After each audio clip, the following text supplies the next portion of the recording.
Okay, hi, I'm Kev Grout and I'm a sponsored fox angler. And you join me today at Layfields in Norfolk, where we're doing some in-session filming, where hopefully I'm going to show you how I winter fish and go about catching carp in these colder conditions. So to be honest, we have been a bit blessed. The weather in Norfolk for the last week has been really mild. The fish have been very active and we've actually seen quite a few today, so things are looking good. And at the moment the air temperature is about 12 degrees. It's actually not going to get any cooler tonight. It's going to be nice and warm tonight. And at the moment it is quite overcast, which is proving difficult to actually spot the fish, but yeah, I'd much prefer it to be like this and be freezing cold. And the lake I'm on is actually only quite a small lake. It's only about 2 acres in size, and it's actually completely surrounded by trees, so sort of wind direction isn't really going to have a huge impact on where I fish. But I actually come down Friday for a walk around and found some fish in this bay that I've actually set up in. Probably saw maybe half a dozen, maybe 8 fish in here on Friday. Most encouragingly, 3 or 4 of them were actually feeding quite confidently, so I thought this would be a good place to start. Didn't really see anything this morning. I got here at 7 o'clock on light. Very bad conditions for spotting fish, sort of drizzly rain, not really much showing. But as I was putting the rods out, and since I put the rods out, I've actually seen probably 12 fish, with the swim only being very small. You know, they're not far away and they're very close to my hook blades. So as I mentioned, I've only gently flicked out 2 rods at the moment with my favourite hook baits, which are 10mm pop-ups. The lake itself is about 2 acres in size, and there's never going to be a situation where I'm having to cast a long way. But the swim I'm actually fishing at the moment, I'm probably only fishing 2 rod lengths out, because essentially I'm fishing a very thin channel which divides this bay to my left, where I'm actually fishing, from the main part of the lake. And I've seen numerous carp coming in and out of this channel since I've been here. And the nice thing about a channel like that is it's almost like a pinch point, and it means that any fish passing through that channel are, in theory, going to have to pass over my hook baits and therefore hopefully be tricked by my rig. So it's an interesting situation, it's an interesting swim, but for me as a winter carp angler, this is exactly what I'm looking for, because the fish are very close, so therefore I don't have to keep casting at them, keep disturbing them. I can see the fish, which is a massive benefit, because I'm reassuring myself that I'm still fishing for fish all the time. And yeah, to me it's perfect.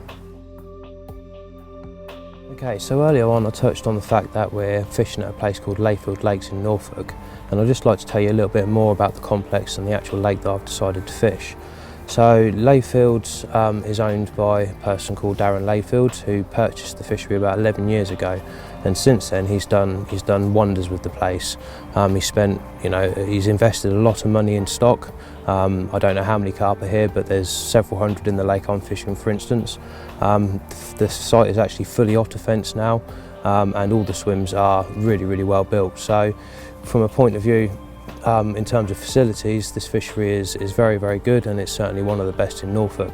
During the winter months, if I can be in a situation where I know the fish are never too far away from me, then that just improves my confidence, and half of carp fishing is all about confidence. So that's the main reason why I've chosen to fish the smallest lake on site.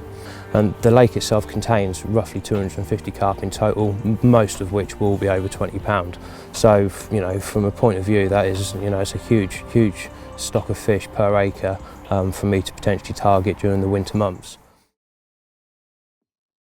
And I'm now going to talk you through how I actually make my maggot mix, and hopefully make the maggots more attractive to the fish.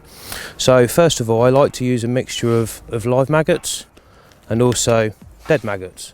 And there's a reason for that, really. The danger of using just live maggots is that they may disappear into the silt and therefore not become edible to the fish. So I like to use a mixture of live maggots, which adds movement to the spot and a bit of attraction, but then also dead maggots to make sure I know that a certain amount of maggots is actually on the surface available for the fish to eat. So my first stage of making my maggot mix is to very simply just riddle off a lot of the waste sawdust that is normally kept with the maggots. So a couple of handfuls of dead maggots, just give them a bit of a riddle off. You don't have to get every single bit out, but it's just nice to give them a bit of a clean, so that you're only putting out what you want on the spot. So I do a couple of handfuls of deads, and then a couple of handfuls of lives.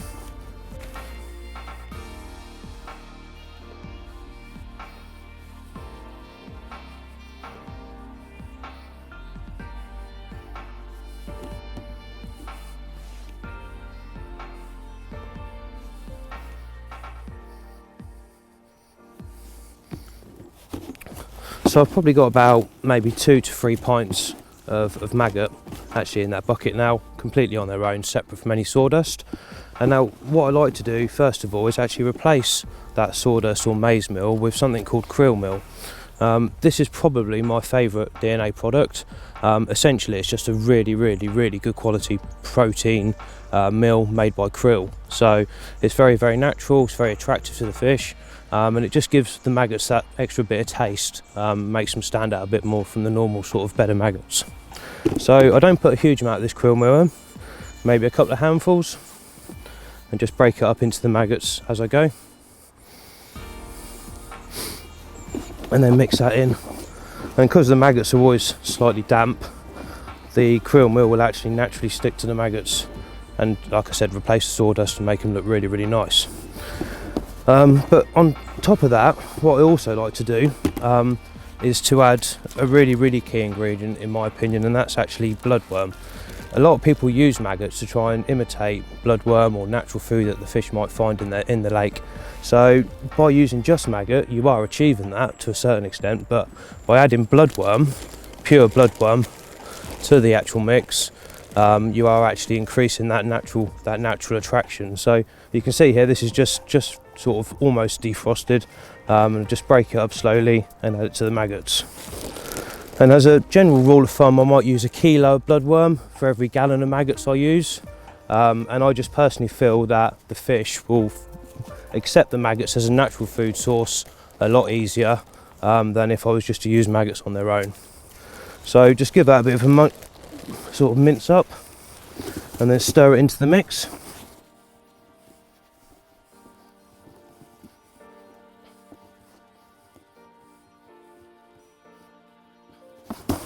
So now basically I have a mixture of probably 50% live, 50% dead maggots, but they're actually coated in this awesome flavouring which is made up from the krill meal and also the pure bloodworm, which hopefully will make them irresistible.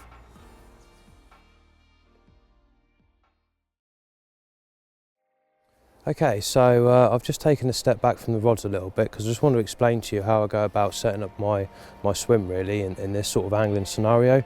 A lot of people might just go for the sort of standard setup where you have your bivvy very close to your rods in any situation, but because I really want to keep the water in front of me quiet and therefore keep the fish in a feeding mood, I've actually set my bivvy up quite a long way back from my rods.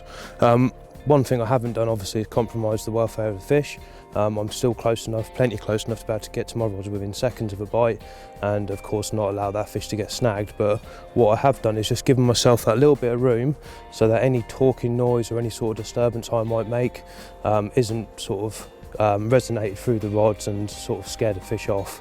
And one really important thing about carp fishing and carp as a species of fish is that they have exceptional hearing, and I see time and time again a lot of people turn up to lakes, make a bit of noise, and unfortunately they've ruined their opportunity before they've even started. So I've always very mindful of that, and in a very tight swim such as this one where the fish are only maybe 20 foot off the bank, I always make an effort to try and hide myself away from those fish. Okay, so as you can see, I've just come down to the water's edge and near my rod because I just want to talk you through how I sort of present my rod and how I set my line in this scenario. I do apologise, I have to actually whisper now because I'm very close to fish, so I don't want to disturb them. So looking at my setup, as I said before, I'm fishing single sticks, so I've got a rod either side of my swim. The idea behind that is I minimise disturbance and also keep my lines away from each other so when I'm fighting fish there's no complications. And what you can also see is I've actually set up 2 nets, so I've actually got a net for each rod. The idea behind that is because the last thing I want to do is lose a fish or even hurt a fish through fighting it badly. So I always have a net with each rod. As you can see, I've got this tree in the way, so if I only had one net next to my left hand rod and I got a bite on my right hand rod, I'd have a big problem because I'd have to essentially go back and get my net, by which time the hook could have pulled and I might lose the fish. So for anyone out there, if you fish single sticks, rods away from each other, always have 2 nets set up, just in case that happens. Another thing I always consider in detail is my line lay, and today I've decided to fish sort of semi-slack lines. I'm only fishing 2 to 3 rod lengths out, and what I want my line to do is sit nicely, but also if any fish swim through the swim, you know, it's always nice to get a bit of indication on the line to tell you that there's fish moving through. So I've already received about 3 or 4 liners today, so that's working for me. And I'm not saying fish bow tight lines because that could potentially scare the fish, but just have the line slightly tight just so you've got that nice bit of registration if a fish touches your line.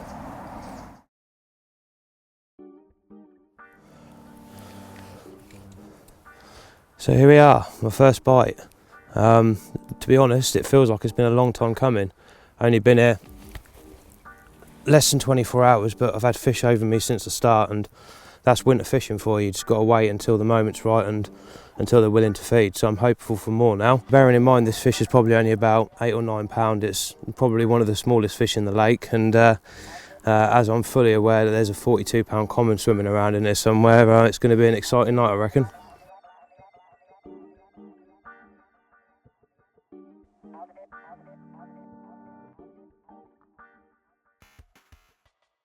Okay, so as you can see, it's already gone dark. Of course, we're in the middle of winter at the moment, so very, very short days. So I thought I'd just take this opportunity to talk you through the rigs that I've decided to use in this session.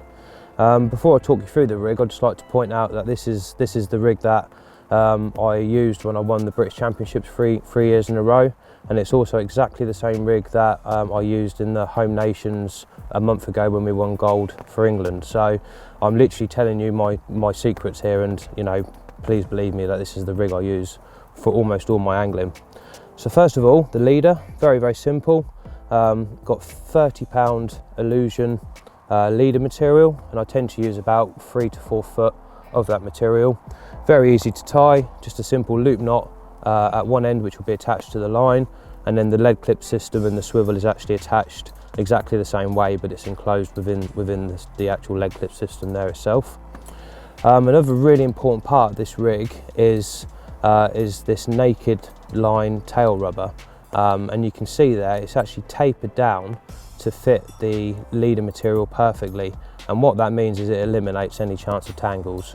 And of course, in my own pleasure fishing, but more importantly in the matches, the last thing I want is my rigs tangling, especially at night when I have no idea it's happened. So by using that specially designed tail rubber that is actually supposed to be used for mainline, it's actually made my leader completely tangle free. So there's that part of it.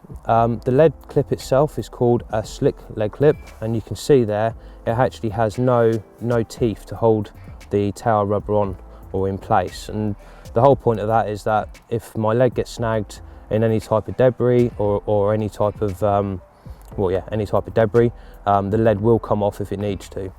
I'm not a huge fan of dropping leads, but this lead clip system works perfectly, and what it will do is drop the lead if it's needed to be dropped, but also hold on to the lead if it's not needed. So perfect, really. Going down to the lead, as you can probably see there, that lead is only just over 1 ounce in weight, and although I will use big leads for casting a long way, really small leads is what I prefer to use. And there's a number of reasons for that. First of all, when it comes to casting, the disturbance is a lot less. So when we're fishing in the winter, for instance, and the fish can easily be disturbed, using a small lead creates less disturbance and therefore doesn't spook the fish. And generally I'll use the smallest lead I possibly can. Doesn't affect hook hold, I've used them for years. You know, I understand the fear of using a big lead to improve hook hold, but trust me, I've used 1 ounce leads all my life and I've never struggled with hook holds using a lead this size. And then on the swivel end of the leader, you can see there that I use a quick release swivel, and the idea behind that is that when I'm fishing my matches I can have 30 or 40 hook lengths tied up. As soon as I land a fish on a rig, I take that rig off, put a brand new rig on, and I'm back out fishing within 15-20 seconds of landing that fish. And for me as a match angler, fishing the high intense tournaments that I do, that is critically important because every second counts, and one fish can be the difference between winning a tournament and coming second. So really important I am as quick as I possibly can be when it comes to changing my rigs. Okay, so going on to the actual hook length itself, few different things here that I use that other carp anglers may not consider using, and the first thing being is the actual hook length material itself is Illusion Transkhaki, which is actually a mainline material. The reason why I like it is because it's just the perfect suppleness for exactly what I want to do. meaning that it's not too stiff, so that if the rig actually laid on some debris, it wouldn't stick up in the air and look unattractive to the fish. But at the same time, it's got enough kick to actually spring away from the lead and not cause any tangles during the cast. So that's really, really important. The hook itself is the medium curve size 7, and you can see there I've used a little bit of shrink tube just to improve the hooking capability of the hook itself. I find that when I'm using fluorocarbon, it's very, very important that you use that little kicker there, a little bit of shrink tube, because otherwise the material comes out of the eye at a weird angle and reduces the hooking potential of the rig. So very, very important that if you ever use anything stiff, such as a fluorocarbon hook length, that you always have that kicker. Okay, so working our way down past the hook of the rig, you can see there that I'm actually using a very supple piece of braid as my hair. And that's actually reflex. The reason why I use the reflex is because it is very, very soft, and although I want this part, the boom part of the rig, to be quite stiff so it kicks away from the lead when I cast, what I want is my bait to look very natural in the water, so the fish don't become wary when they try and pick it up. So I use a very, very supple bit of braid there, and that's simply tied on with a knotless knot, and then the knotless knot over the top of it with the mainline material there that I use. You can probably see that between the hook and the bait there's actually a bit of putty there, and what I use is a clever little shot made by Matrix that actually grips the braid really well, and I use that and then wrap putty around that just to sort of nicely disguise the actual shot itself. Some of you might be looking at that hook bait and thinking, you know, there's hardly anything there, but for me, probably due to my match angling, small hook baits are the way forward, and you'll very rarely see me cast out anything bigger than 12 mil. 10 mil being my perfect size. For some reason or another, I've caught all my big fish on small baits, and I won all my important matches using small baits. So for me as an angler, it just works. I personally think the fish just feel a lot safer picking up a small bait. It's closer to what they'll naturally find in their environment, and therefore they're more often than not willing to actually eat a smaller hook bait. So here we are, it's the morning after the night, and since I had that lovely little linear about 11 o'clock last night, I haven't caught anything, unfortunately. However, I have heard some really, really big fish showing, especially through the night, and more interestingly, in the last sort of half an hour, we've just started to see fish in this little bay behind me, and we've just seen a group of 5 or 6 fish cruising through very close. So I'm now in two minds whether to reposition the rod, and to be honest, I think I'm going to have to.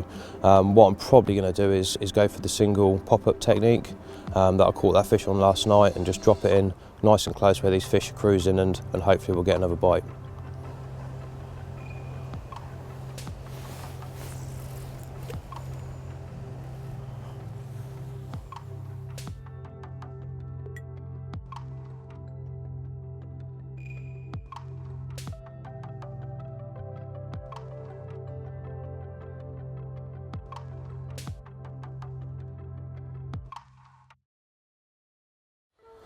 Okay, so unfortunately we've come to the end of my time here at Layfields for this session. On reflection, it's been a really enjoyable session. Obviously I've managed to catch one, which after the way the fish have been behaving today, I think it's been a bit of a result really, even though it's one of the smallest fish in the lake. Could have quite easily been the 42-pound common. You know, you can't choose which fish picks up your bait at the end of the day. But it's been a really enjoyable session. There's been lots of fish milling around in the areas that we've been fishing, so we've had fish to target, and that's you know all I asked for in the winter really. So yeah, I hope you've enjoyed watching. I hope you've learned some stuff from how I approach winter fishing, and I look forward to seeing you soon.